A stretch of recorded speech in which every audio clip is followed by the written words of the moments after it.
Hello, welcome to the Self-Learning Podcast by Dr. Sushma Singh. Let us start discussion on Unit 5 Components of Decentralized Development, Empowerment. And our topic is Empowerment, Problems and Constraints. Mere legislative enactments do not ensure effectiveness and viability of the empowerment process.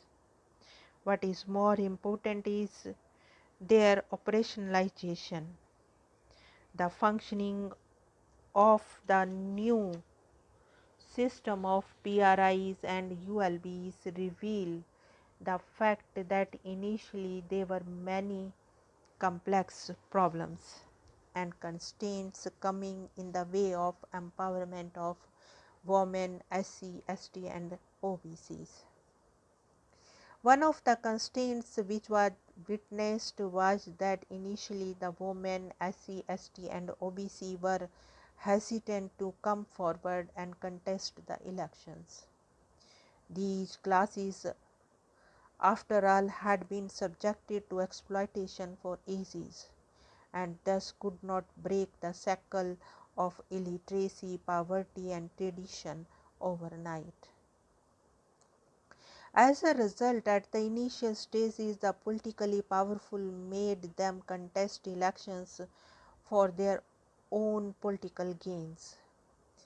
After getting elected, they worked under the command and guidance of males as proxies, signing or stamping on the dotted lines. In the elections, proxy battle for ballot was evident, as there was noteworthy reservation for women candidates. Many fielded their wives, daughter-in-laws, daughters, nieces, etc. to fulfill their own political ambition. Apart from these, the manipulations by local power brokers made reservations for women initially ineffective for the most part.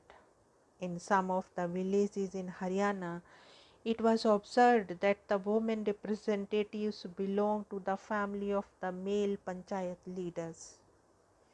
It was also observed in some places a woman leader was so old that she could hardly move around.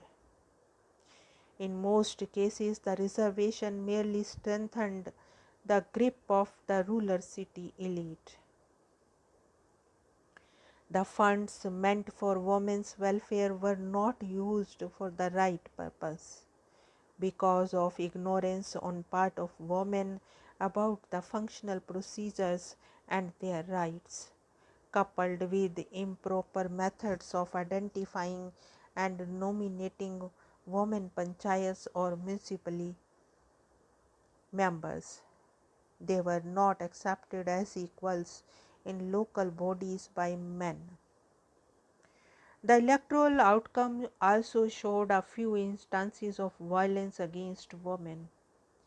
While inquiring about a land deal in Kachrani village near Panipat in Haryana, an incumbent Dalit woman member Jitan Das Bai was beaten up and abused by the police.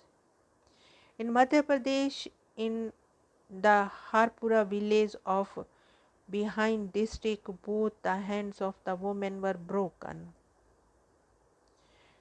Tapti Sarkar, a forward block member of Chandrapara Gram Panchayat in Gehata Thane area in West Bengal, was assaulted with an iron rod. Women belonging to the traditionally marginalized groups were at the receiving end because of upper caste atrocities. Instances of such caste and gender-based atrocities can be cited from many states in the country. For example, in Madhya Pradesh, the aftermath of elections in the panchayats held in 2001-2 in four of its districts, Raigad, Chhatarpur, Raisan and East Nimar saw blatant abuses of authority. Reports such as Lady Sarpanch being paraded naked, another Lady Sarpanch being gang raped, and up Sarpanch being tortured, and a Dalit Panchayat member being beaten up, and have come into limelight. Apart from these, there are some other cases of sexual harassment against them. Benbari, the Sathin from the Basi block in Jaipur district of Rajasthan, was gang raped for fighting against the evil practice of child marriage. Draupadi Bai, a woman panchayat member of Salhona village, was reportedly stripped naked in front of the Saraya block development officer, Raigad district. In other incident, a woman Sarpanch of Gajakhendi in Khandwa district was subjected to gang rape.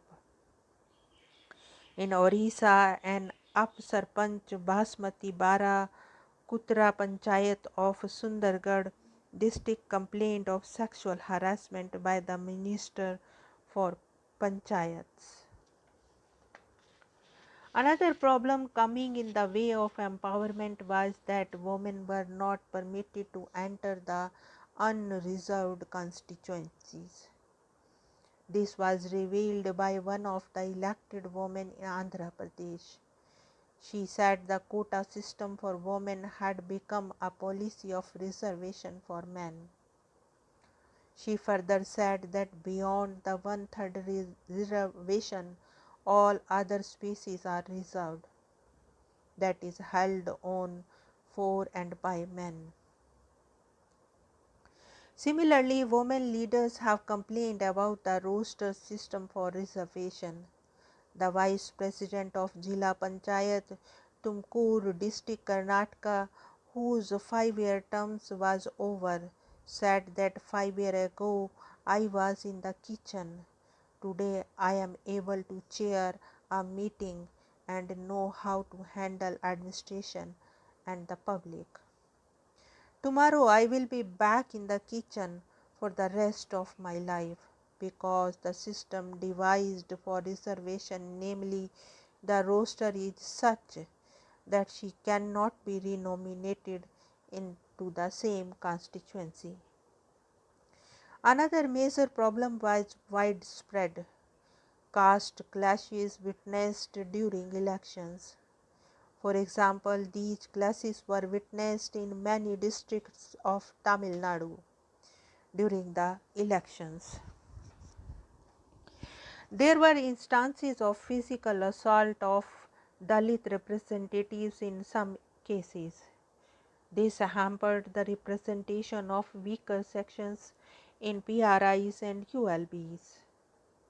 The powerful ruler groups have not been able to come to terms with the shift in the local power structure towards depressed castes and perceive the new system as a threat to their traditional dominance and influence.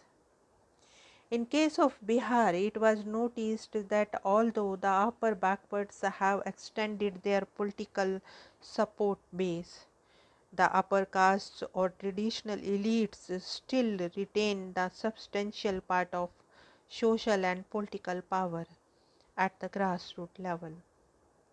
Moreover, representatives of SC and STs found it difficult to mix up with general category representatives. One of the hurdles in the way of empowerment is dominating attitude of the male colleagues. According to Ms. Sonkambale, the corporate of Pune Municipal Corporation, one of the hurdles she faced in discharging her duty was the attitude of her male colleagues, who expected the women to listen to them in all matters. A comparison is always made between the performance of men and women and there also exists a fear amongst the men that women may become more powerful or go way ahead of men. Yet another constraint is untrained nature of the representatives. As a result, after getting elected, practically half the term goes by only trying to understand the job and all that goes with it. Hence, they are not able to perform well and justify their position as elected representatives of the people. Since elections were fought on party line and many candidates sought the support of the political parties in order to contest the panchayat or municipal elections. Hence, after coming to power, party policies had to be followed by them. The women representatives complained that those representatives who were affiliated with the political party enjoying a majority in the panchayat or municipalities were placed in a better position as compared to the other from parties with a weak strength. Due to intervention of political parties, the working of PRIs and ULBs gets politicized, and the representatives had little say in the day-to-day functioning of the corporation. Studies conducted in several parts of the country bring forth the traditional caste-based attitudes, gender insensitivity of the grassroots workers, illiteracy, lack of training of the marginalized women at the grassroots, and the prevailing ideology of patriarchy and gender segregation. These factors have contributed towards the process of marginalization of the women who belong to the deprived sections of the society. Thus, it becomes clear that mere change in the structure from a composition and representation will not bring the desired change in the empowerment process. What is needed is a proper orientation of the people and their representatives coupled with the proper training and awareness program. Now let us wind up the session and take rest. Thank you very much for engaging yourself with the self-learning podcast.